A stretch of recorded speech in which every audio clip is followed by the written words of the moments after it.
companhia e que agradeço muito, o Coronel Vasco Lourenço, e o tema da sessão de hoje é como a guerra colonial me abriu os olhos e me levou ao 25 de Abril. Este tipo de comunicação é tão ou mais importante como aquelas dos investigadores, mas esta tem uma particularidade. Estamos a falar de visões da guerra e das independências, ou vamos falar através de um ator que, em 3 palavras, eu vou classificar, independentemente do Coronel Aniceto Afonso a seguir, como é tradição, falar quer do projeto como coordenador, quer apresentar o próprio orador. Estamos a falar de um capitão de Abril. É um simbolismo, é o estandarte dos capitães de Abril. E este estandarte, permitam-me, vou ler para perceberem o que estou a dizer, um livro publicado já depois de 25 de Abril, mas escrito há alguns anos antes, chama-se No Regresso Vinham Todos, ou seja, é o relatório da Companhia 2549, cujo comandante era o capitão Vasco Lourenço. E um poema escrito pelo capitão Vasco Lourenço, tem aqui também dos seus alferes, Alferes Carvalho, Alferes Ferreira, no livro, para quem quiser, já houve uma segunda edição, e Forriés, mas para perceberem o espírito de um combatente que chega ao continente. O barco chegando, as mães esperando, as esposas também, e os filhos lá estão. Mas estarão todos?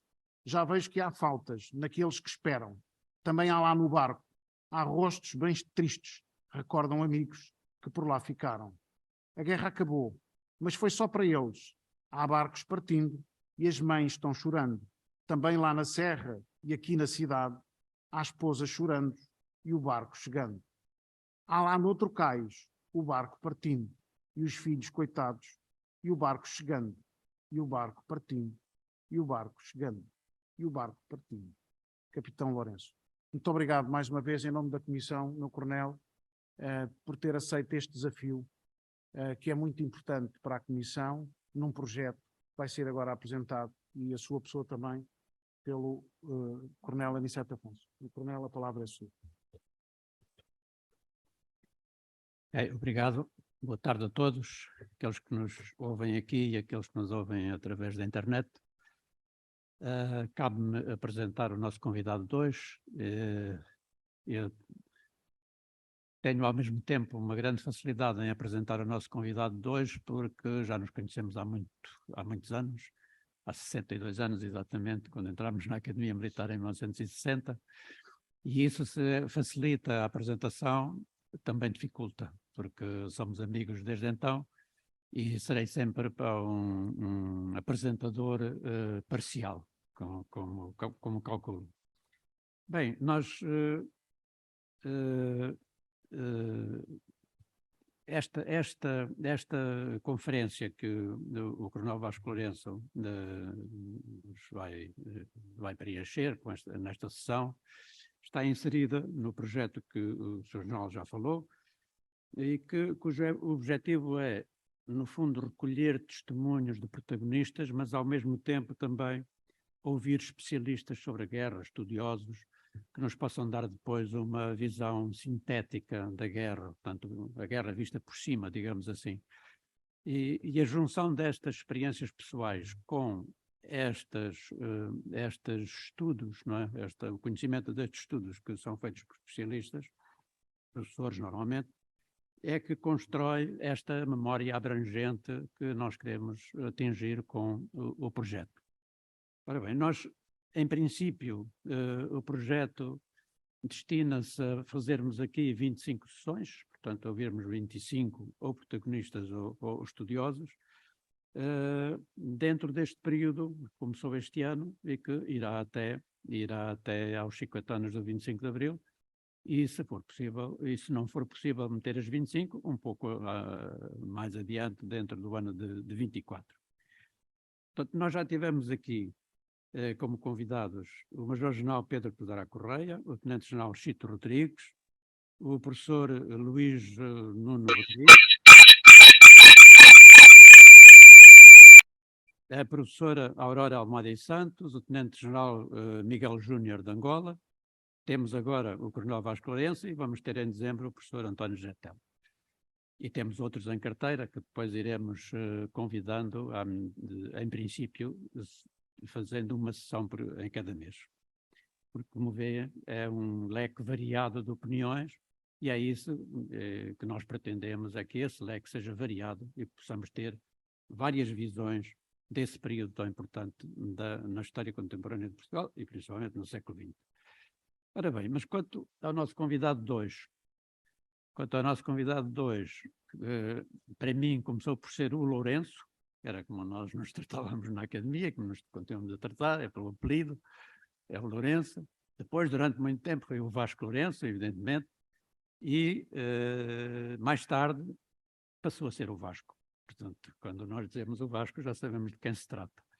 De modo que há este percurso que nós fizemos em conjunto, desde a academia até hoje.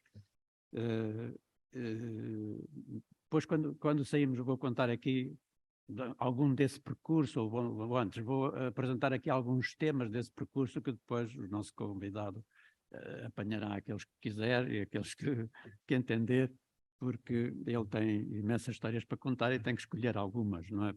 Por causa do nosso período de tempo. Mas entre a academia e a guerra, portanto, entre sairmos da academia para fazermos o tirocínio e a ida para a guerra, há algo insólito no nosso curso. O nosso curso sai em 63, acelera um pouco no semestre o tempo do curso, fazemos o tirocínio e depois, em princípio, estávamos a contar que seríamos mobilizados para irmos para a guerra e fazermos talvez o papel de adjuntos de companhia, ou outra coisa dessas assim, como alferes, mas a verdade é que fomos ficando. O meu curso foi ficando nos centros de instrução, principalmente nas escolas práticas e nos regimentos, que eram centros de instrução. Fomos ficando e fomos ensinando, fomos instruindo oficiais milicianos e sargentos milicianos para irem para a guerra. Isto é, nós que nunca tínhamos ido à guerra e que estavam a regressar, para que isto é 63, estavam a regressar já os primeiros oficiais que tinham ido para a guerra, portanto tinham feito os 2 anos de missão em Angola e estavam a regressar e, portanto, seria natural que esses oficiais pudessem ser os instrutores daqueles que iriam para a guerra. Mas a verdade é que o nosso curso foi ficando e foi ensinando a fazer a guerra sem nunca ter ido à guerra, e até 68, foram 5 anos que nós estivemos cá, contrariamente aos cursos a seguir a nós, que já fizeram uma comissão, meia comissão, digamos, de 1 ano, mas que era importante para eles, para depois poderem regressar e dar essa instrução, mas nós fomos ficando. Diz-se que nós fomos ficando porque fazia parte do nosso curso o filho do Ministro da Guerra, que foi Ministro da Guerra brevemente, em 61, o general Mário Silva, e, portanto, o nosso camarada Mário Silva também. Mas eu acho que é um pouco injusto ver a dimensão desta decisão, deste curso ficar só, atribuído só ao meu camarada, de artilharia, Mário Silva. Mas diz-se que foi por isso. A verdade é que nós ficámos até 68 e só fomos mobilizados em 68. Em princípio, só a partir do final de 68, princípio de 69, é que embarcámos com os nossos batalhões, as nossas companhias, portanto íamos comandar companhias. E, portanto, há esse período, digamos, aqui de grande contacto com a instrução e os instruendos, os oficiais milicianos, os sargentos milicianos que iam para a guerra. Quando chegou a essa altura da mobilização, eu fui para Angola com uma companhia e o capitão Vasco Lourenço, na altura, foi para a Guiné. Portanto, nós vamos para a guerra já num período bastante avançado da guerra. Portanto, vamos em 69 e estamos até 71. Portanto, é este período final. E devemos ter isso em atenção, é que a guerra estende-se por um período bastante alargado. E às vezes nós temos a ideia de considerar que a guerra é toda igual. Quer dizer, que tanto faz olhar 61, como olhar 68, como olhar 73, que é a mesma coisa, mas não é. Portanto, nós temos que ter cuidado ao analisarmos e ao vermos a guerra, temos que ter cuidado de saber qual foi a sua evolução. em todos os sentidos, no sentido propriamente operacional, no sentido do sentimento das pessoas perante a guerra e da reação das pessoas perante a guerra, no sentido da evolução do pensamento dos movimentos de libertação. Portanto, temos que ter sempre isso muita atenção. E, portanto, quando nós estamos na guerra, é um período já para além do meio da guerra, portanto, já na parte final, em 79, 71. E por isso talvez terá sido mais fácil para nós tomar consciência de um certo tipo de problemas, no fundo, que se colocavam ao governo português, portanto, problemas relacionados com a questão colonial e com a guerra também, portanto, é talvez isso que também facilita depois um certo pensamento que justifica talvez aquele poema que o Vasco Lourenço fez na altura, o capitão Vasco Lourenço na altura fez aquele poema, já é um sintoma, digamos, deste sentimento que nós temos, desta consciência que nós temos e que nós vamos adquirindo na guerra tardia, já, portanto, num período mais tardio. Ele falará dessa consciência do problema colonial que nós adquirimos nesse nosso contacto com o terreno, com as pessoas, com os soldados, com as populações, com isso tudo. Depois ele falará também, com certeza, dos problemas com o general Spínola, portanto, na tal Segunda Guerra, que ele classifica a Segunda Guerra, que ele pessoalmente teve. Depois o regresso da guerra, o regresso em 71, portanto já, como veem, já um período bastante avançado, já depois de termos como o Presidente do Conselho de Ministros, Marcelo Caetano, portanto, quando há aquela mudança política, nós temos uma ideia de que alguma coisa pode mudar, e a verdade é que ficámos à espera, não é? E pouco ou nada mudou. Depois do regresso, nós reencontramos-nos pessoalmente, os dois, quando fomos fazer um curso de criptólogos. Poderíamos discutir aqui o que é que significa nós termos feito um curso de criptólogos com mais uns 9 ou 10 camaradas, acho que éramos 11, se não estou em erro. Portanto, encontrámos-nos na Trafaria, no BRT, onde se davam estes cursos, e foi, de certa forma, é aí também que é um dos núcleos essenciais dessa tomada de consciência de que alguma coisa tinha que ser mudada. E, portanto, é aí, de certa forma, que nascem as primeiras reuniões, que são precedidas por um acontecimento que às vezes não se dá importância, mas que tem muita importância, que é o Congresso dos Combatentes, isto é, a nossa relação com o Congresso dos Combatentes é muito importante que é uma espécie de detonador, não é? De um certo ambiente que existia na época, e o Vasco Lourenço nessa reação ao Congresso dos Combatentes é uma figura importante, e vai ser daí para a frente também, mas é aí que começa, é aí a raiz da coisa. E, portanto, há depois as primeiras reuniões do Movimento dos Capitães, muitas vezes só em casa dele, que morava no Estoril, e portanto lá íamos todos para o Estoril para termos essas primeiras reuniões, e depois há a reunião importante que é a reunião de Évora. A reunião de Évora dá-se exatamente no dia em que eu embarco para Moçambique, como criptólogo, portanto já numa função diferente da comissão em Angola, que era comandante de companhia, portanto aqui já vou como criptólogo no dia 9 de setembro, embarco exatamente no dia 9 de setembro, mas o Vasco Lourenço fica cá, toma conta um pouco da organização e da coordenação da organização do Movimento dos Capitães, a partir dessa altura.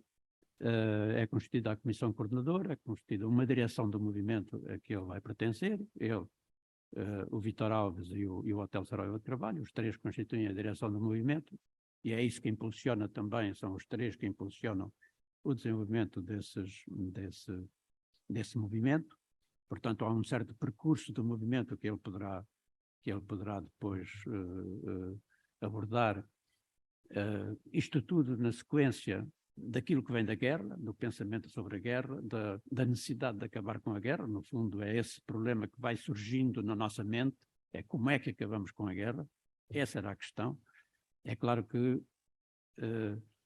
é preciso esperar algum tempo para que esta consciência se alargue um pouco a um número significativo de militares, principalmente de capitães e majores, portanto, quadros médios do Exército. Pronto. E depois segue, digamos, mais a história pessoal dele, que vai ser preso, não é, em março, vai ser enviado para os Açores e, portanto, não está cá no 25 de Abril, eu também não estou. É a nossa, digamos, é aquilo para que mais nos pesa, talvez, mas desempenhamos cada um o seu papel nos diversos lugares. Depois ele regressa dos Açores, a comissão coordenadora do programa. Ele está na comissão, depois conhece muito bem o ambiente pós-25 de Abril, o que é que se vive, o programa do MFA, o programa do MFA e a questão colonial. Isso foi muito importante para todos aqueles que estavam nos teatros de operações, ver como é que o programa do movimento resolvia a questão colonial, ou não resolvia a questão colonial. Isso é importante e ele viveu isso. E, portanto, viveu esse período complicado de 3 meses até à Lei 7 de 74 e ao discurso do Presidente da República. Ele, digamos que até aí é aquilo que nós lhe pedimos para nos falar, porque é isso que tem uma ligação direta da questão colonial, como é que a questão colonial, depois da guerra, depois do 25 de Abril, acaba por ser resolvida dentro de lutas internas aqui do novo poder em Portugal. Pronto, mais algumas notas agora sobre o nosso convidado, depois deste percurso que ele abordará como entender. Portanto, o Coronel Vasco Lourenço foi sempre daquela figura, já o João Vieira Borges disse como a figura emblemática, não é, do movimento e, de certa forma, até hoje, não é? Portanto, ele empenhou-se no momento de capitães nesse período, 73, 74, depois na Revolução Portuguesa, portanto, naquilo que nós podemos chamar o primeiro período da Revolução e depois o pré, até por aí fora, e depois no período de transição, que é desde 76 até 82, no Conselho da Revolução. Depois, em 82, é quando constituímos a Associação 25 de Abril. Comemorámos agora recentemente os 40 anos e ele tem sido o presidente da direção da Associação 25 de Abril desde então e, de certa forma, eu também tenho acompanhado, nem sempre, mas também já pertencia aos corpos sociais, etc. E agora sou o diretor do referencial, portanto, lá vamos caminhando um pouco lado a lado. Dentro do nosso papel na Associação 25 de Abril, continuamos com aqueles valores que são os valores que nós consideramos valores do 25 de Abril, que no fundo é que o Vasco, agora já não preciso dizer Lourenço, que o Vasco considera como a Casa da Liberdade. Portanto, enquanto há a Casa da Democracia, que é a Assembleia da República, a Casa da Liberdade é a Associação 25 de Abril, é a nossa sede, como nós costumamos dizer. Mas o nosso papel é lutar por esses valores que vêm do 25 de Abril, a liberdade, a democracia, a paz, a justiça, todos esses valores, porque são valores que não são de esquerda nem de direita, são valores do homem e portanto, nós é nisso que estamos empenhados e continuamos empenhados. É uma geração que se empenha sempre nisso. Eu às vezes tento contrariar um pouco isso, porque digo que nós já não temos idade para nos metermos nestas lutas e que há gerações mais novas que devem assumi-la. E nós devemos transmitir essa herança aos mais novos e pô-los a lutar por isso. Mas não há nada, não há volta a dar. Portanto, continuamos assim. Portanto, o nosso convidado foi membro do Conselho de Estado, foi membro do Conselho dos 20, foi membro do Conselho da Revolução, foi membro do primeiro Conselho da Arma de Infantaria, quando se criaram os Conselhos das Armas logo a seguir ao 25 de Abril. E, portanto, foi porta-voz do Conselho de Estado, da Assembleia do Exército, da Assembleia do MFA, do Conselho dos 20, do Conselho da Revolução. Foi o primeiro subscritor do documento dos 9, em 75, mudou, digamos assim, mudou o rumo dos acontecimentos nesse verão de 75, foi depois membro das comissões dos pactos MSA-partidos, que é importante porque depois o segundo pacto vai ser incluído na Constituição, e ainda lá está, de certa forma, muitas das coisas previstas no pacto ainda continuam na Constituição, felizmente. Há para aí umas ideias para tirar algumas, mas pronto, isso é assim, a democracia funciona assim, não é? E é assim que a aceitamos também. Ele foi comandante da região militar de Lisboa, foi governador militar de Lisboa durante esse período e até depois, até 78. Eu também estive com ele e acompanhei-o também. Foi graduado em brigadeiro, foi graduado em general e portanto, é este percurso muito rico, num período muito curto, que às vezes parece imenso, mas que não é muito grande. É um período curto, é um período de intervenção dos militares nas questões políticas, não é? Portanto, foi esse período, é um período de transição alargado, se assim quisermos, não é? É desde 74 até 82, é um período de transição alargado, mas é um período de transição, sem dúvida. Agora, só mais uma palavra sobre aquilo que o Vasco Lourenço publicou. O Vasco Lourenço tem inúmeros textos publicados através de entrevistas, através de artigos, através de comunicados, através de opiniões, na imprensa. E seria um bom exercício, por exemplo, levantar todas essas intervenções, e essas intervenções, de uma forma geral, davam-nos uma ideia, que é a ideia que ele tem, sobre o evoluir da situação nesse período curto-longo, não é? É ao mesmo tempo curto em tempo, mas longo em acontecimentos, não é? Com muitos acontecimentos, todos os dias havia coisas a acontecer. Nós hoje vivemos assim, num período mais ou menos, que não distinguimos os dias uns dos outros, mas nesse período nós sabemos exatamente que no dia tal aconteceu isto, e no dia seguinte aquilo, e no dia seguinte aquilo. É preciso conhecer os dias todos para termos uma ideia da evolução. Não é? Não acontece hoje, também, felizmente também. Bem, para além desses textos, ele publicou também, no Regresso Vinham Todos. O Regresso Vinham Todos é uma experiência da guerra colonial contada por aqueles que viveram, por protagonistas, oficiais, ele próprio, os seus oficiais subalternos e os foliés, e que tem várias edições. Portanto, esta é uma edição, a primeira edição foi logo de 65, mas depois tem mais 2 edições. Depois publicou também uma entrevista sobre o 25 de Abril, ainda feita em 75, que é MFA Rosto do Povo, num livrinho pequenino. E depois tem este livro do Interior da Revolução, que é uma entrevista com a Maria Manuela Cruzeiro, que vem na sequência daquelas entrevistas do Centro de Documentação 25 de Abril de Coimbra, aos protagonistas do 25 de Abril, e que infelizmente ainda não são muitos, mas pronto, vão de ser mais. Eu acho que eles têm outros em carteira, já feitas, e outras para publicar. Portanto, depois deste, nós publicámos até recentemente um livrinho que se chama Janelas de Abril. É um grupo de 18 capitães de Abril que publicam pequenos textos e pequenas histórias da sua vida, essencialmente em volta do 25 de Abril e da Revolução. Portanto, a relação deles com isso. E o Vasco Lourenço publica vários textos nesse livro. E sei que ele está a preparar uma extensa edição de pequenas histórias da sua vida, que, aliás, como eu vos disse, o Vasco tem histórias para contar em todos os dias destes anos, não é? Destes anos de mudança. E então ele está a escrever essas pequenas histórias e espero que sejam publicadas. Não me parece que haja nenhum impedimento para publicar essas histórias, que são histórias pessoais, mas que nos permitem compreender e perceber muito daquilo que se passava nos bastidores, permite-nos depois perceber aquilo que nós sabemos, não é?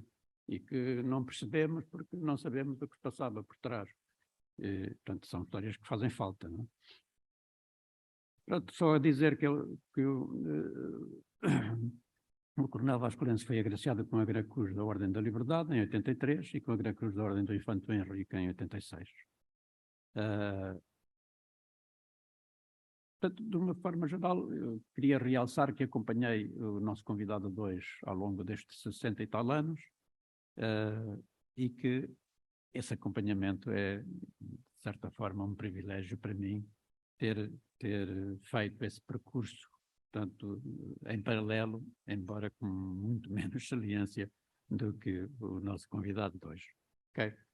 É a tua palavra, se entenderes assim. Boa tarde, obrigado, meu caro Aniceto. Em primeiro lugar, eu gostaria de agradecer ao General Vieira Borges o convite, que aceitei de bom grado, para estar aqui e dar o meu testemunho sobre a guerra colonial e as independências.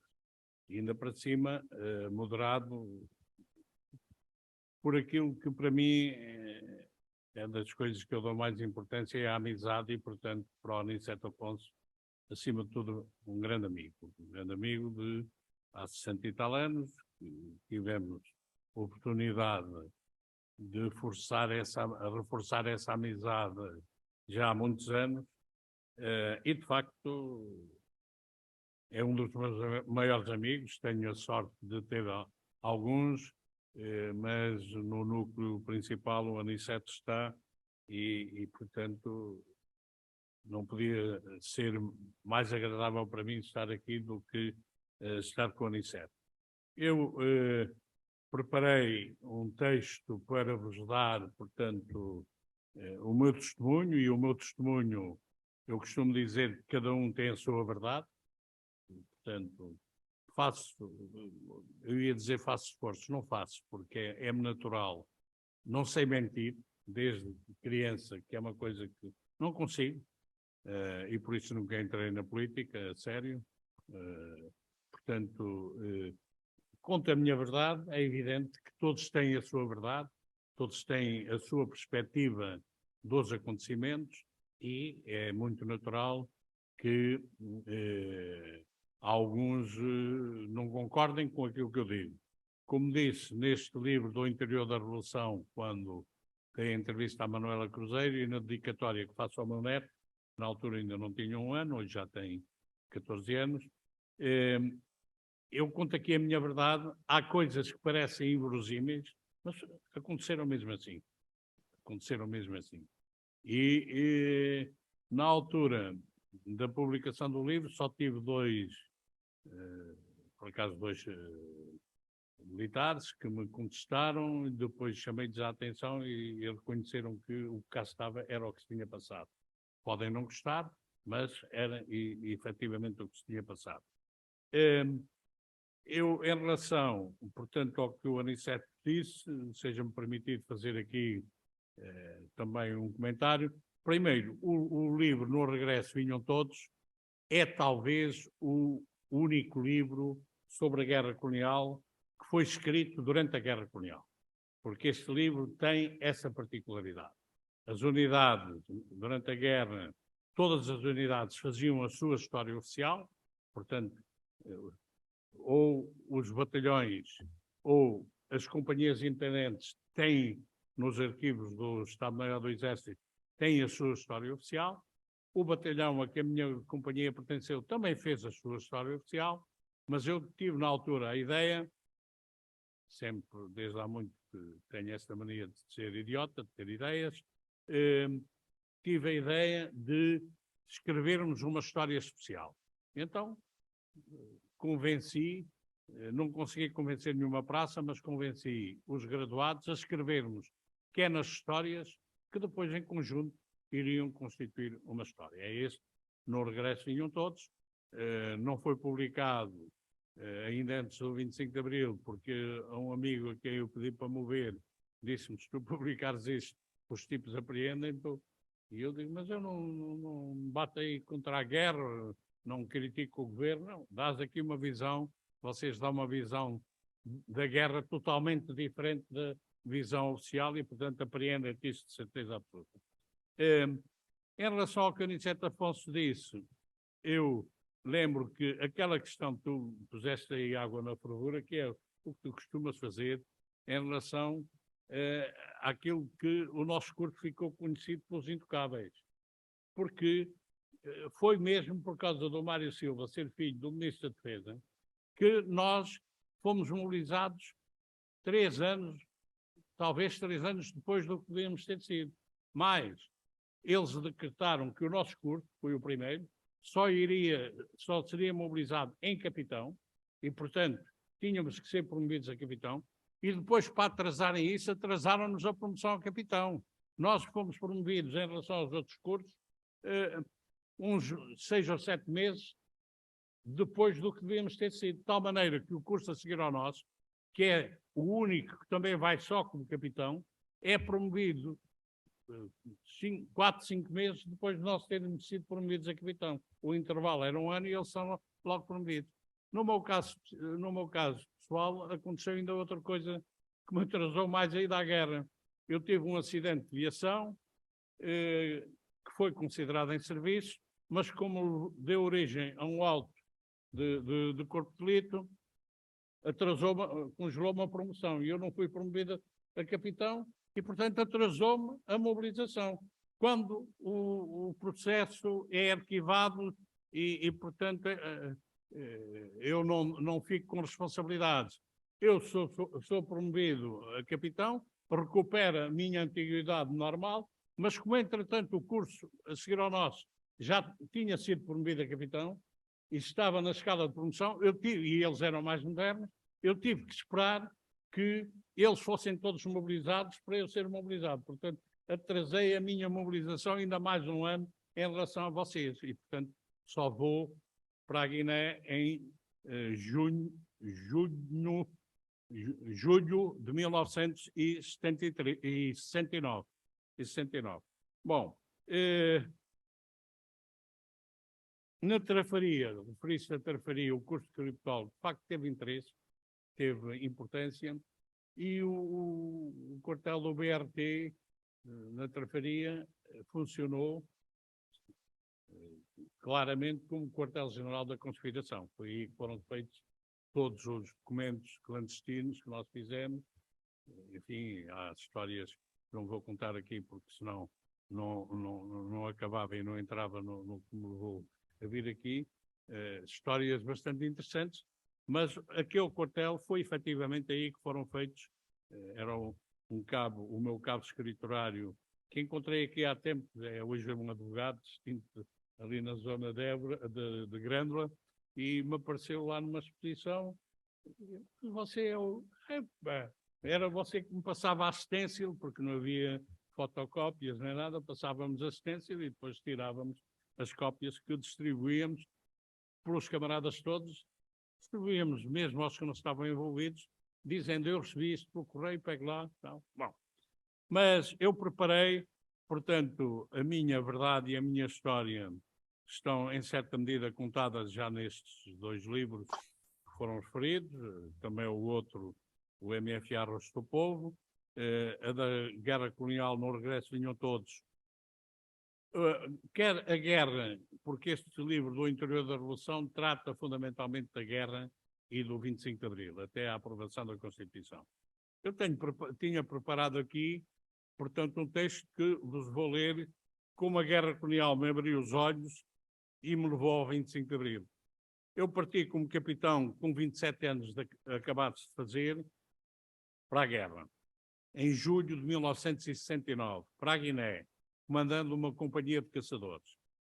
Como o meu maior desejo, elegi o objetivo de cumprir a missão, acima de tudo, que aceitara regressar com todos os homens que comigo levava. Era um dos objetivos que tinha e por isso tive muito gosto em que o livro fica no regresso vinham todos, porque tive a sorte de, apesar de muita pancadaria, muitas situações de combate, não ter tido baixas nos homens que levei daqui.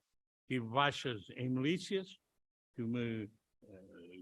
guineenses que combateram lá também ao meu lado, mas dos homens que levei daqui tive a sorte de não ter tido nenhuma baixa.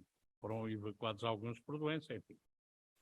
Da confusão que se instalara no meu espírito, foi provocada por arbitrariedades de fora vítimas cometidas ao mais alto nível do Ministério do Exército, do próprio Ministro, levava também o que então constituía na altura uma certeza inabalável para mim.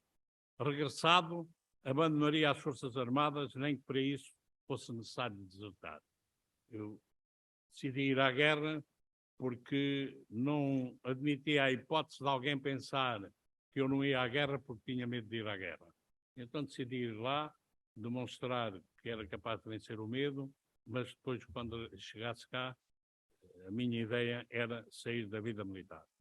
Sem um pensamento político formado, a minha natureza de militar e o que então pensava ser o meu dever de cidadão, levou-me a partir, mesmo muito revoltado com a situação criada. Comigo partiram alguns objetivos. Em primeiro lugar, cumprir o que considerava ser o meu dever de cidadão.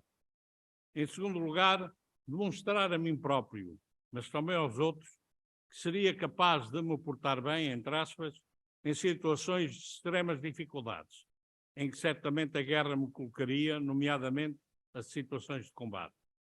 Como refiro num dos artigos que escrevi para o livro No Regresso Vinham Todos, que retrata a história da companhia que comandei, feita de pequenas histórias e que será porventura o único livro publicado sobre a guerra colonial escrito em plena guerra, já o tinha dito, tinha enorme expectativa sobre se conheceria finalmente o que era o medo e quando isso acontecesse, como tinha a certeza que iria acontecer, se então seria capaz de o enfrentar e vencer. Não há melhor satisfação do que enfrentar o medo e ser capaz de o vencer. Escrevo aqui nesse artigo que tive essa sorte. Durante 23 meses fiz a guerra. Fui cumprindo a missão, fui-me portando bem, em muitas situações difíceis, com ações de combate direto de diversa natureza, emboscadas, golpes de mão, ataques ao quartel, minas, tudo o que uma guerra desta natureza comportava. As diversas situações vividas, seja na guerra, seja no contacto com os enormes problemas de diversa natureza que o conjunto de 180 homens que comandava tinha de enfrentar, seja também com o contacto com os povos da Guiné, onde o racismo entre as várias etnias me escandalizou de imediato, sejam ainda as arbitrariedades e a enorme propaganda que o principal responsável na Guiné e os seus meninos bonitos praticavam, foram-me forçando a abrir os olhos e a ver quanto distraído, entre aspas, eu andara até ali. Tudo isso, como se pode constatar no livro que já referi, me foi mostrando a natureza da guerra, a sua sem-razão e o embuste em que até então eu me movimentara. No decorrer da guerra, fui obtendo resultados operacionais extraordinários, altamente meritórios, mas nunca explorados no papel, pois não era essa a minha filosofia, em oposição a outros que, infelizmente, nós sabemos, fizeram ações extraordinárias nos relatórios de operações, com a particularidade de nunca terem conseguido apresentar resultados concretos e palpáveis. A situação atingiu o cume quando me vi envolvido na operação de que resultou a apreensão ao inimigo de 24 toneladas de material de guerra, porventura a maior apreensão de material feita numa única operação em toda a guerra colonial nas 3 frentes de operações. Ainda me rio quando recordo os conselhos então recebidos de um velho e muito experiente sargento da outra companhia que estava na mesma guarnição que eu. Meu capitão, aproveite, declara apenas parte do material, não precisa de fazer mais nada durante a comissão. Estávamos então no 2º mês de comissão. Sai daqui com todos os homens da companhia condecorados. Como ainda sinto a revolta que me assaltou quando há alguns anos me chamaram a atenção para que na história oficial essa operação é atribuída em primeiro lugar ao batalhão a que a minha companhia pertencia e a forças que a meu pedido então nos reforçaram no terreno apenas, e eu refiro apenas, para conseguir a evacuação via aérea de todo o material apreendido. O papel da CICAS 2549, que era a companhia que comandei até ao fim da comissão, apesar de durante a comissão ter recebido convites para ir para o ar-condicionado no quartel-general em Bissau, que nunca aceitei. Nesses relatórios da história oficial, a ação da minha companhia foi de simples comparsa. Com tudo isso, envolvi-me em duas guerras distintas. A guerra propriamente dita e a guerra com o comandante-chefe, o general António de Espínola, que a certa altura me levou a declarar, disso dando conhecimento superior, de que, a partir de agora, não voltarei a fazer qualquer operação ofensiva. Esta decisão aconteceu quando, ao detectar uma rede de informações do PAEGC, no seio da população de Contima, povoação onde me encontrava, no norte da Guiné, descobri que o seu chefe era nem mais nem menos que o Bori, um elemento da milícia que me apoiava e que morrera ao meu lado numa emboscada que sofréramos há muito pouco tempo. Precisamente na mesma zona onde havíamos capturado as 24 toneladas de material. Esse acontecimento deu-me volta à cabeça. Gostava-me compreender e aceitar que alguém se colocasse numa situação em que acabava por ser morto pelos seus próprios companheiros. Depois de muito debater o assunto com os meus graduados, depois de me confrontar com as contradições da situação, compreendi e concluí que quem estava certo eram os meus inimigos. Eles lutavam pela sua liberdade, pela sua independência. Eu é que estava ali a mais. Tudo agravado pelas atitudes de Spínola que, dentro da sua nova diretiva de ação psicológica junto às populações, procurou explorar o facto de um dos dois régulos que eu prendera na descoberta dessa rede de informações, no âmbito do desmantelamento da rede de informações, ter morrido na prisão, na sede do batalhão em Farim, para onde eu os enviara. Levando consigo, portanto, há um régulo que morre, eu tinha prendido dois, ele levando consigo o outro régulo que fora preso, fez um autêntico comício à população de Farim, gritando-lhes: os assassinos da tropa mataram-nos um régulo. Eu venho devolver-vos o outro que eles prenderam. Só a minha imediata intervenção impediu que os meus homens, que assistiam ao comício, reagissem violentamente contra o general do monóculo, que teve de apressar a sua intervenção e deslocar-se para a aeronave que o transportara. Portanto, só os militares que saíam das casernas de G3 em punho a gritar: quem é que é assassino? Quem é que é assassino? Situação que se agravaria depois de uma reunião em Bissau, com a participação de mais de 400 oficiais, convocados todos para Bissau, batizada por nós como a reunião do fim da guerra, que, preparada como grande ação de propaganda de Spínola, terminou com este, após uma discussão entre nós os dois, a agitar os braços e a gritar: acabou a reunião, abandonando intempestivamente o palco. O evoluir da situação levar-me-ia a ainda fazer uma operação ofensiva, apesar de ter declarado que não faria mais operações ofensivas. Já no final da comissão, em plena sobreposição com o batalhão que nos rendeu, Spínola fez a sua última vingança a um batalhão que tinha a companhia por mim comandada. Por proposta minha, a operação foi por nós batizada com um epíteto de última vendetta, deixando para a posteridade a denúncia do tipo de ações que o grande cabo de guerra praticava. Como se pode ver no livro No Regresso Vinham Todos, a operação foi realizada em condições extremamente complicadas. Situação no terreno, forças empenhadas, forças inimigas e, o pior de tudo, uma situação psicológica dramática. Tudo correu mais uma vez muito bem, com resultados positivos na nossa ação e sem nenhum resultados negativos. O relato dessa operação no livro, já referido, esteve na origem do título escolhido para o mesmo. Aqui eu, já no fim do artigo em que descrevo a operação, digo: e no regresso vinham todos, e houve um amigo que me disse: tens aqui um ótimo título para o livro. Hoje, passados mais de 51 anos, continuo a não me arrepender da decisão que então tomei. Confrontado em fazer ou não a operação, fiquei isolado, pois nem o comandante do batalhão, nem os comandantes das outras duas companhias me acompanharam na proposta que eu então lhes fiz de nos recusarmos a realizar essa operação. E eu não podia abandonar os meus homens, que me disseram, os graduados com quem eu reuni e discuti a discussão, disseram: nós faremos o que o meu capitão quiser. Você decide e nós faremos. Se não quiser ir à operação, nós não vamos. Se quiser ir, nós vamos consigo.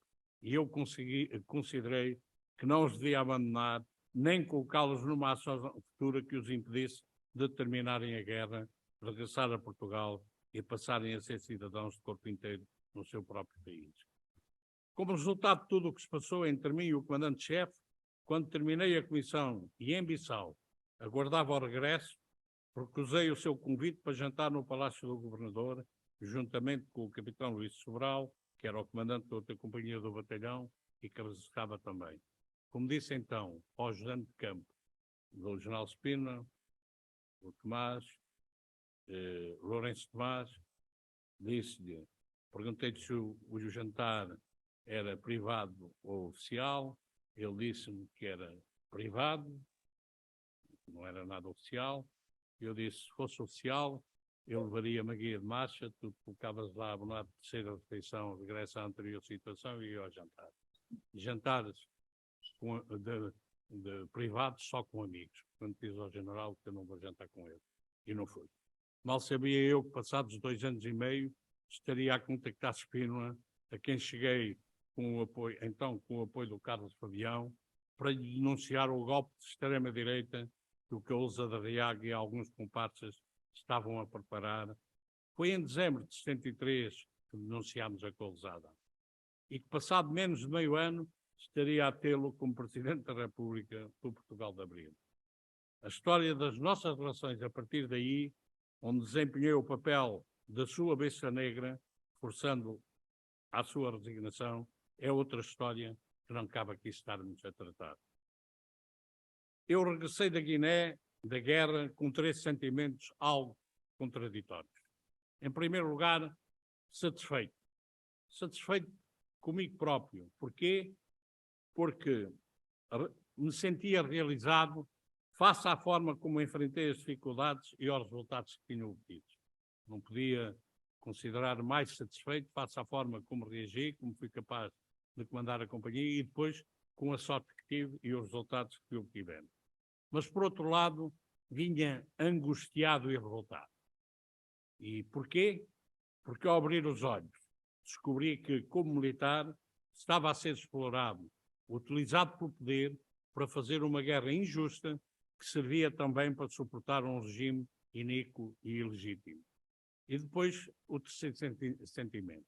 Vinha absolutamente decidido a 2 coisas. Em primeiro lugar, em não voltar à guerra. Os oficiais do quadro permanente faziam comissões sucessivas, umas a seguir às outras. 2 anos lá, 1 ano cá. E eu vinha decidido, não volto à guerra, nem que por isso tenha que desertar. Em segundo lugar, se tivesse possibilidade, utilizar a minha condição de militar para ajudar a alterar radicalmente este estado de coisas.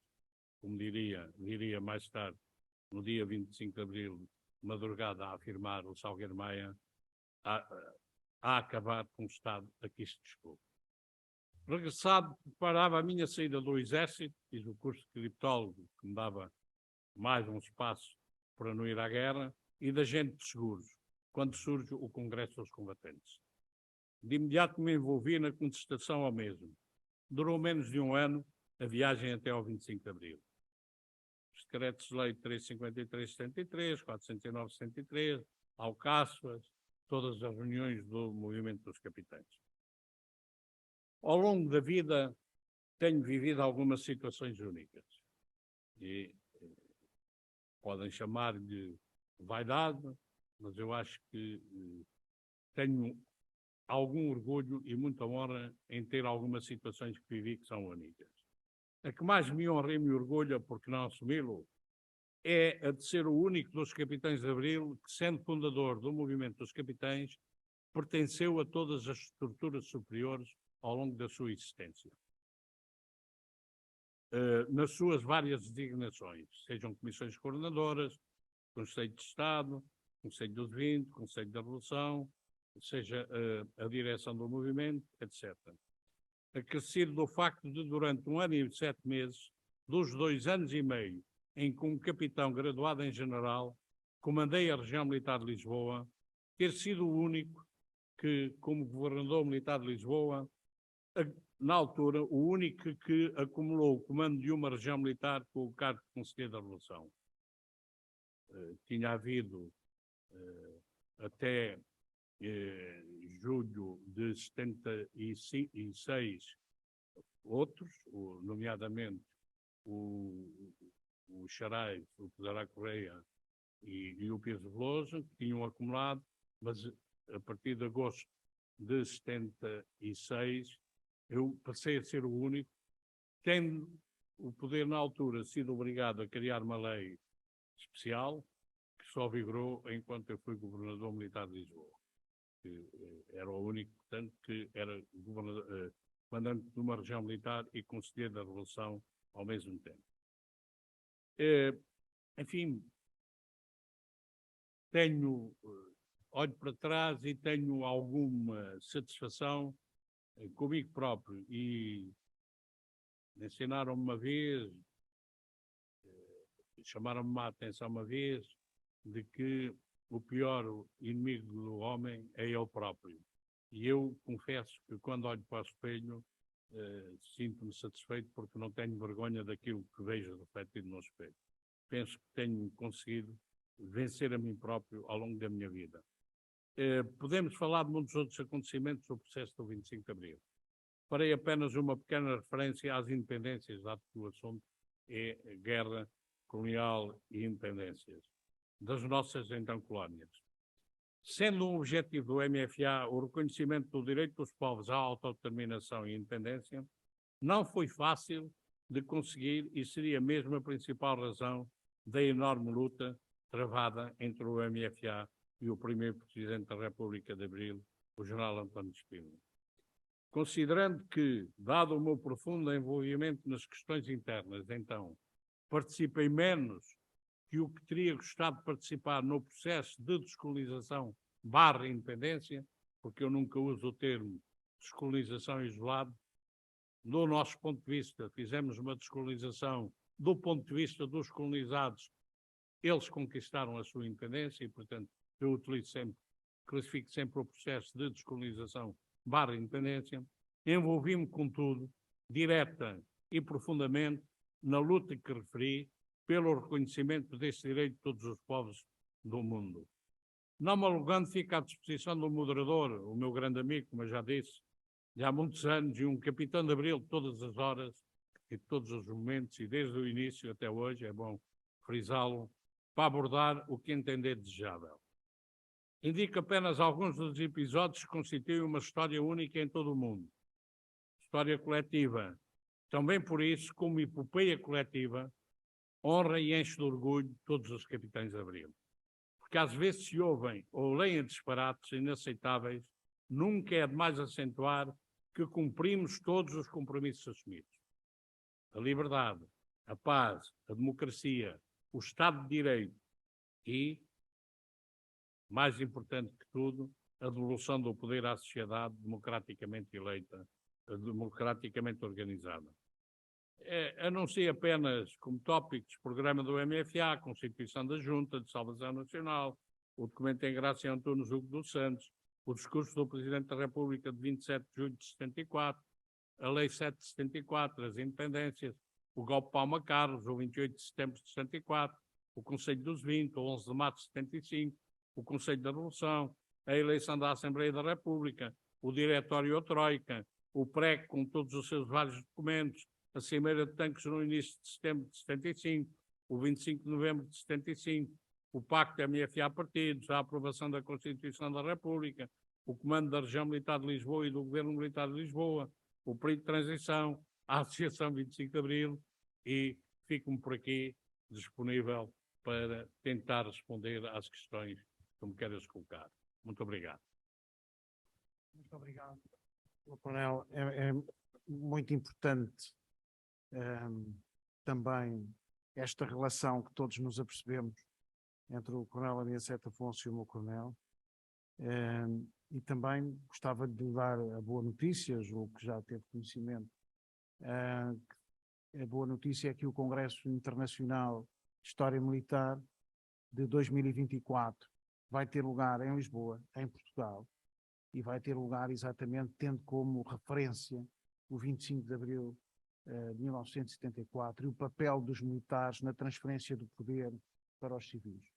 Para o professor Máximo de Leonardios, na reunião do Full Board, foi um dos poucos exemplos a nível da história em que isso aconteceu e deve ser recordado.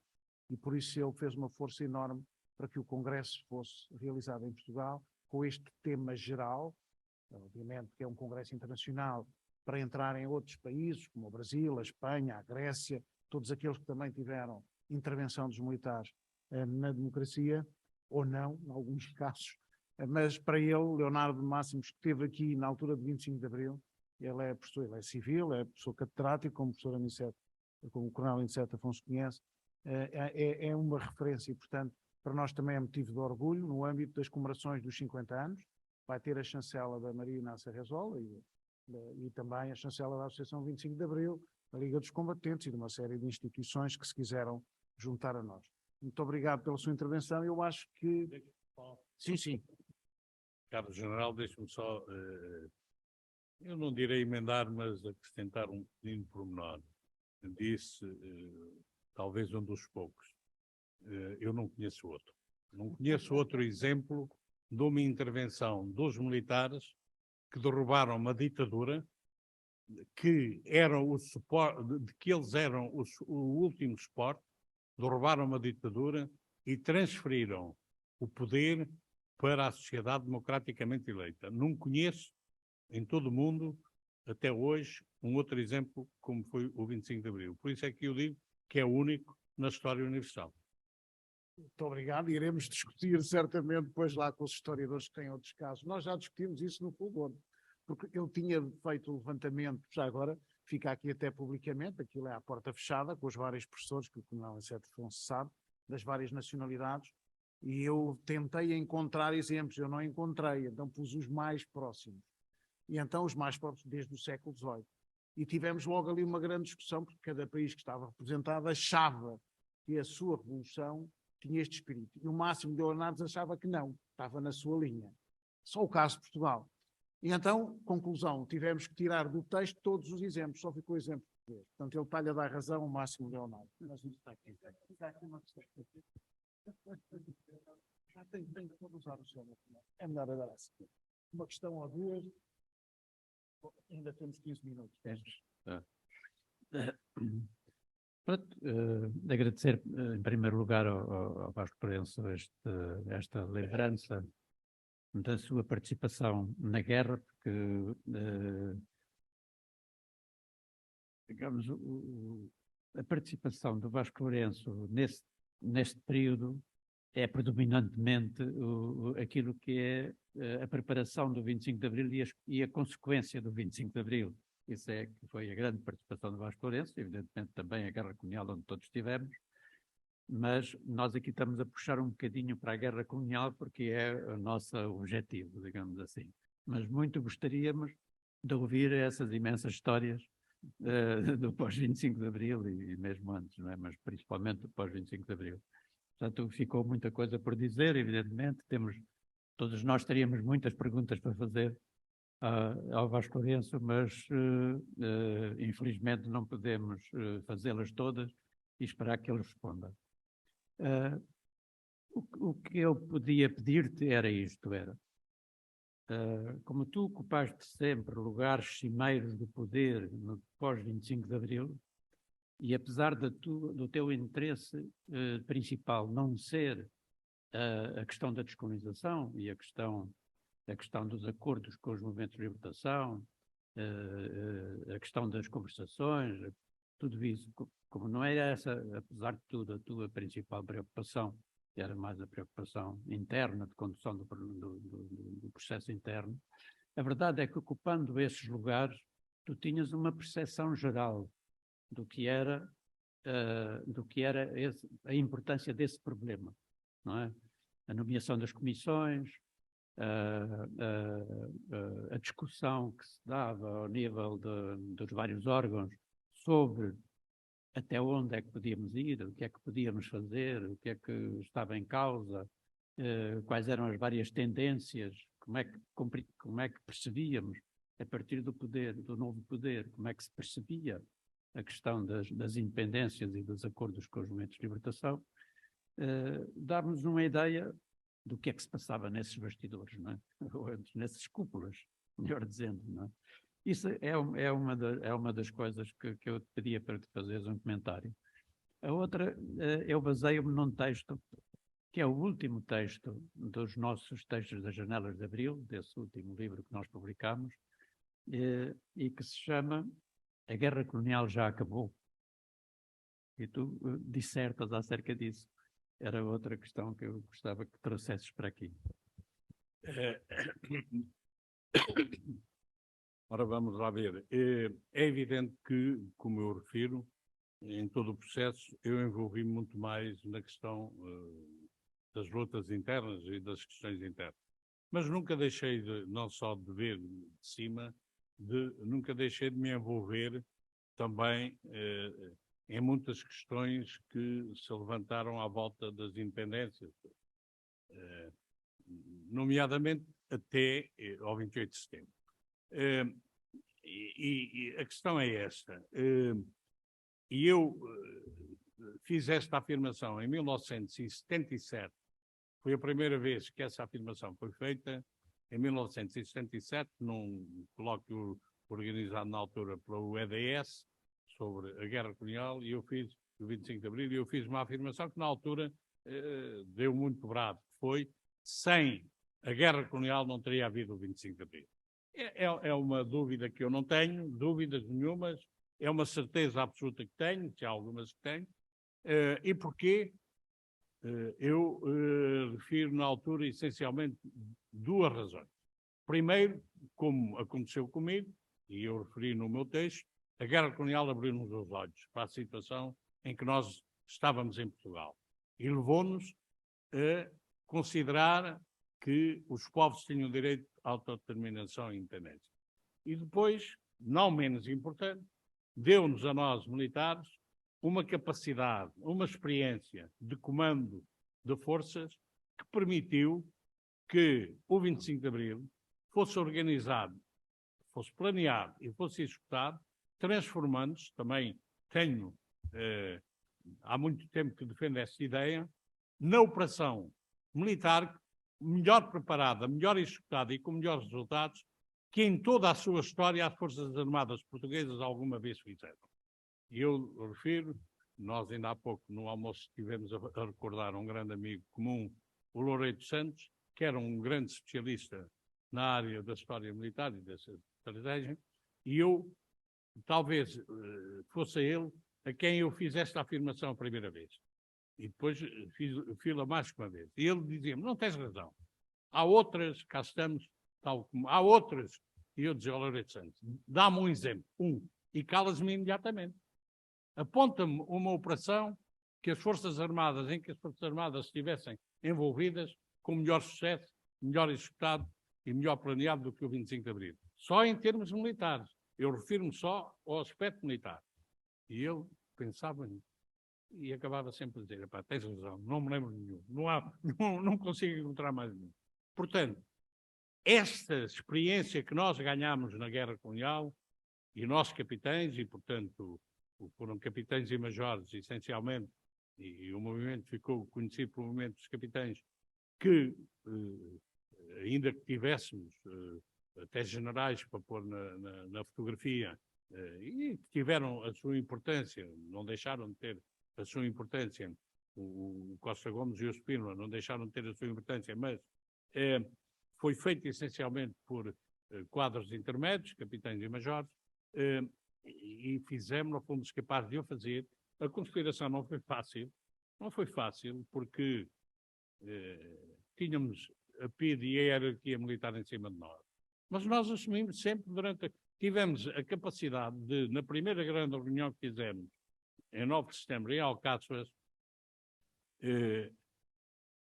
criar a bandeira que agitámos e nos serviu de mobilização e de camuflagem ao mesmo tempo, durante toda a conspiração, que foi o objetivo é recuperar o prestígio das Forças Armadas. E, portanto, eu tive várias discussões, fui chamado à pedra várias vezes, ao chefe de Estado-Maior da Região Militar de Lisboa, na altura, ao Viana de Lemos, que era o secretário de Estado do Exército, e vocês andam em reuniões, andamos, sim senhor, o senhor é militar, venha à próxima, porque nós andamos a discutir a necessidade de recuperar o prestígio das Forças Armadas. Mas eu não quero ir à reunião. Faz mal, porque devia se interessar, ou não está interessado pelo prestígio das Forças Armadas. Eu acho que está tudo bem. E quando um deles, o Coronel Matos Duque, que era o chefe de Estado-Maior da Região Militar de Lisboa, teve a habilidade de me dizer: mas você quer mais prestígio, ainda agora nos aumentaram os vencimentos? Jorginho, você não tem vergonha? Para si o prestígio das Forças Armadas consiste em aumentar os vencimentos. Devia se envergonhar, devia pintar a cara de preto. Eu era capitão e ele era coronel e engoliu. Bom, o que é facto é que a guerra deu-nos essa experiência. E, portanto, agora, o problema da resolução da questão colonial, como sabemos, não foi nada fácil. Não foi nada fácil. Na reunião em Cascais, no dia 5 de março de 74, onde nós aprovámos um documento, o Movimento das Forças Armadas e a Nação, que é assinado por 111 oficiais dos 180 e tal que estiveram presentes. A certa altura, o delegado da Força Aérea, que era do nosso curso, o Seabra, tem uma intervenção e diz, em nome de 200 oficiais da Força Aérea, não sei se ele representava tantos ou não, mas ele quis dizer isso, eu quero dizer que nós não concordamos com o documento porque não concordamos com o direito dos povos à autodeterminação e independência. Estava lá. Mas, portanto, e a Força Aérea saiu de borda fora e não participou no 25 de Abril, como sabemos, só teve um grupo coordenado por Costa Neves no Rádio Clube Português e teve depois o Costa Martins como freelancer a intervir. O resto da Força Aérea acabou por não intervir. Depois do programa do MFA, nós tivemos, e toda a gente diz, enfim, o Vasco Lourenço não estava cá, mas isso não se pode voltar atrás na história. Nós estava na Pontinha na noite de 24, a de 25 de Abril, e o Spínola conseguiu impor a alteração do programa do MFA, que previa o direito dos povos à autodeterminação e independência, foi substituído por uma política ultramarina que conduz à paz, e conseguiu impor isso. E isso esteve na origem, é bom não esquecer, do recrudescimento do esforço de guerra dos movimentos de libertação, numa altura em que nós já achávamos que quem estava no terreno, esta guerra não tem sentido, e ainda para cima agora vamos acabar, não queriam combater, e houve da nossa parte, só da nossa parte, porque tivemos o hábito de não contabilizar as perdas do lado inimigo, só da nossa parte, houve para cima de 400 mortes entre o 25 de Abril e a Declaração das Independências. Portanto, isso foi fundamentalmente provocado por não estar logo no programa aí. Depois, há toda uma situação complicada que acaba por levar, de facto, à Lei 774. No dia 27 de julho de 74, o Spínola é obrigado a fazer o discurso em que reconhece o direito dos povos à autodeterminação e independência, e eu próprio tenho um episódio para contar rapidamente. Nós assistimos ao discurso do Spínola em São Bento, num dos gabinetes de São Bento. Acabou o discurso e nós ficámos satisfeitos, isto agora avança, a Comissão Coordenadora. O Vasco Gonçalves, que era Primeiro-Ministro, mandou avançar umas garrafas de espumante para nós até festejarmos, isto agora avança. E eu digo assim, vamos explorar imediatamente o sucesso. Direitos a Belém. E vou eu, mais um camarada da Marinha, que foi o Contreiras, e um camarada da Força Aérea, que foi o Pereira Pinto, direitos à Presidência da República. E chegámos lá, dissemos que queríamos falar com o Presidente da República. Apareceu-nos, não sei se foi o Ramos, foi o Monge, disse, senhor, queremos falar com o Presidente. O Presidente recebe-o já. E aparece-me o Spínola, e eu que tinha visto o Spínola em muitas situações, nunca o tinha visto tão abatido como naquele dia. A sensação que eu tenho é que tenho à minha frente um homem que tinha acabado de levar um ensaio de pancadaria e que ainda se estava a levantar depois do ensaio de pancadaria. E ele diz-nos, então o que é que vocês querem? Digam-me lá o que é que vocês querem. Não. E eu, que era o porta-voz sempre das coisas, digo ao meu geral, nós viemos aqui para o felicitar pelo discurso que acabou de fazer e para lhe dizer que enquanto se for nessa linha, o senhor terá todo o nosso apoio para continuar. E eu sabia que era isso que vocês queriam, eu sabia, muito obrigado. Mas de repente vai buscar força e ânimo não sei aonde, transforma-se por completo e diz, mas agora Angola é comigo. E eu, mas como é que é? Angola é consigo. Mas o que quer dizer com isso? Angola é comigo. Não, desculpa lá. Angola é igual aos outros. Tem o mesmo direito à autodeterminação e independência. Mas o que é isso? Está bem, depois falamos. Bem, e nós saímos e dissemos, isto vai dar bronca. E deu. Nós sabemos que ele falou com o Nixon, falou com o Mobutu, fez o que fez e, portanto, criou imensos problemas à descolonização e independência de Angola. As independências, se nós nos lembrarmos, por exemplo, a Guiné, quando se deu o 25 de Abril, a Guiné está reconhecida que tinha declarado unilateralmente a independência em setembro, ou agosto ou setembro de 73, portanto há menos de um ano, setembro de 73, estava reconhecida como país independente por mais países do que aqueles com quem Portugal tinha relações diplomáticas. É bom não esquecer isto. Portanto, a Guiné foram os nossos camaradas do MFA em Angola que impuseram ao Spínola o cessar-fogo, porque o Spínola mandou para lá 15 mil fotografias dele, na Guiné, 15 mil fotografias dele para serem afixadas independência ou para fazer depois um referendo de independência ou ligação a Portugal com a figura do Spínola. Felizmente foi o Carlos Fabião, que era um spinolista convicto, que decidiu não seguir essa e não colocou essas fotografias e rapidamente chegou ao cessar-fogo, a um acordo e depois ao reconhecimento da independência. Moçambique teve Lusaka. Para Lusaka nós lembramos que o Spínola mandou o Otelo para ir vigiar o Mário Soares porque não confiava no Mário Soares. E depois o Otelo chegou lá e em plenas conversações com o Samora Machel, a certa altura diz, ou passas aqui para o meu lado ou eu passo para o teu porque nós estamos do mesmo lado. E depois o Mário Soares dizia ao Spínola, eu não pude fazer nada, apoiei-o, pronto. E portanto, eu lembro-me que no Conselho de Estado, a seguir, quando nós discutíamos os acordos, as conversações de Lusaka, o Conselho de Estado, por unanimidade, apoiou a posição da delegação portuguesa. Eu lembro-me do Freitas do Amaral, sentado ao meu lado, a dizer, face à situação concreta, às condições existentes, eu acho que a delegação fez o melhor possível e, portanto, era assim. Em Angola, foi um processo muito mais complicado, como nós sabemos. Desde logo o problema da OA. A OA não reconhecia a UNITA. Lembrem-se que a OA não reconhecia a UNITA, mas a UNITA, no terreno, era quem nos estava a dar problemas maiores. Porquê? Sabe-se a história.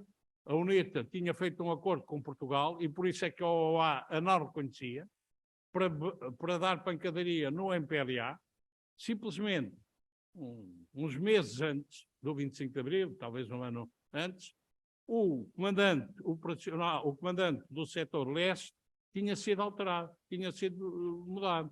E o novo comandante quis mostrar trabalho. E então ignorou o acordo que havia com a UNITA de não haver pancadaria e resolveu começar a bater na UNITA. e começou a dar pancadaria na UNITA. Quando se deu o 25 de Abril, a UNITA era no terreno o que nos estava a dar mais problemas e, portanto, havia que reconhecer a UNITA, obrigar a OA, e fomos nós que obrigámos a OA a reconhecer a UNITA como um dos movimentos de libertação que tinham direito a sentar-se à mesa das negociações, juntamente com a FNLA e com o MPLA. Depois, aos acordos de Safogo, aos acordos de Alvor, à guerra civil que se gerou em Angola, há 3 movimentos, enfim, nós não fomos capazes não tivemos capacidade de evitar. E porquê? Porque há intervenções de potências estrangeiras. Nós estamos em plena Guerra Fria. Angola, que era para nós a coroa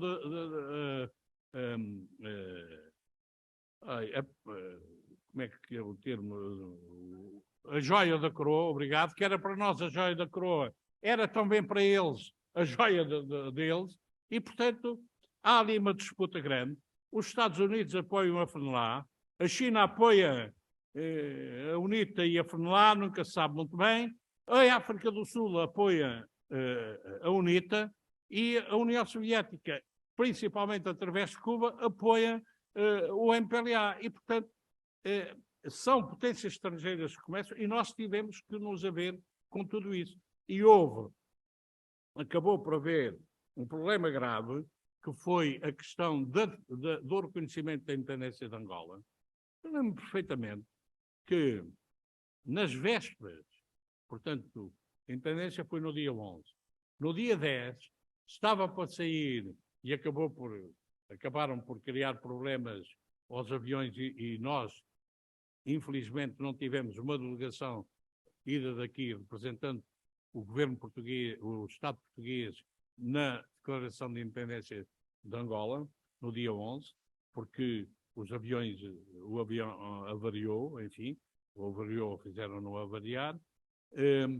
Na véspera, nós temos a coluna da FNLA às beiras de Luanda, para entrar em Luanda. Temos a coluna da UNITA ser parada em extremis, porque destruíram uma ponte por onde eles podiam obrigar e já não chegaram a tempo a Luanda. A coluna da FNLA também é parada e, portanto, eu lembro-me que na discussão, no Conselho da Revolução, reconhecemos ou não reconhecemos Angola, e o Conselho da Revolução decidiu, porque tínhamos um problema grave, e aqui tenho que chamar a atenção para isto. O PS tinha um poder grande no governo, que era presidido por Pinheiro Azevedo. O PS seguia a linha da Internacional Socialista e, portanto, eles não reconheciam o MPLA e o PS não queria reconhecer o MPLA. E a decisão foi reconhecer, passar a independência para quem estivesse dentro do governo, estivesse em Luanda. Passava-se para o povo de Luanda e quem estivesse a dominar Luanda. E, portanto, os 3 movimentos tentaram dominar Luanda. Por um bambúrrio, o MPLA foi o único que lá ficou e, portanto, que recebeu a independência de Angola. Mas Portugal, e eu acho que é uma das nódoas que nós temos, Portugal reconhece muito tarde a independência de Angola e eu costumo dizer, para cúmulo dos cúmulos, só reconhece depois da RFA, que era uma dos países, acho que fomos o número 60 e tal. Mas com os Estados Unidos a dizerem-nos, reconheçam quando quiserem, só vos pedimos uma coisa. Avisem-nos antes, que é para nós podermos também tomar a iniciativa. Agora, e apesar disso, nós reconhecemos muito tarde Angola. Portanto, em Moçambique ainda há o 7 de setembro, que ia complicando tudo. O Aniceto Afonso foi ator de uma ação em Nampula, em que, através da sua função de criptólogo, tomou conhecimento de uma ordem de ataque feroz às forças portuguesas, que estavam todas já na altura em confraternização por causa do 7 de setembro, conseguiram pará-lo. Isso também já está contado num livro sobre a história da criptografia.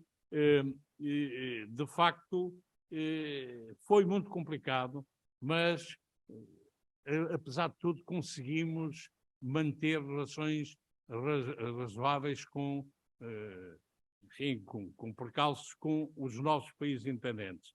Os outros países, Cabo Verde, São Tomé e Príncipe, foi relativamente pacífico. Timor é uma história muito mais complicada. Macau era um caso especial. Portanto, depois vem o 28 de setembro e tudo melhorou. Quanto à última questão, a guerra colonial já acabou. Bem, eu diria, eu quando escrevi esse artigo, o título que lhe pus foi A Guerra Colonial Ainda Não Acabou. Eu hoje, depois de muito do que se tem passado, eu diria que a guerra colonial já acabou. O que não terá acabado foi a guerra no ultramar, porque, infelizmente, e eu tive a oportunidade, aqui há 4 anos e pouco, tive a oportunidade de escrever um artigo também sobre essa questão, com esse título, motivado por causa de uma tentativa que na altura houve para promover o Marcelino da Mata a major. Ele estava graduado em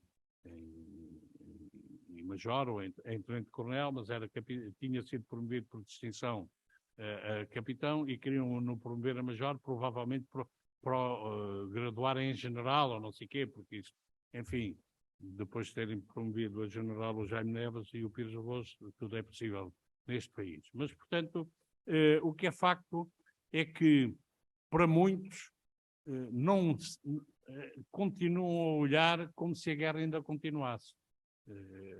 E continuam a olhar como se a guerra... há quem defenda que nós ainda devíamos estar, Angola ainda devia ser nossa. Felizmente, a história tem caminhado e aqui o que eu gostaria de acentuar é isto. Para mim, de facto, a guerra colonial acabou. Espero que a guerra do ultramar também acabe rapidamente. Foi um prazer. Muito obrigado.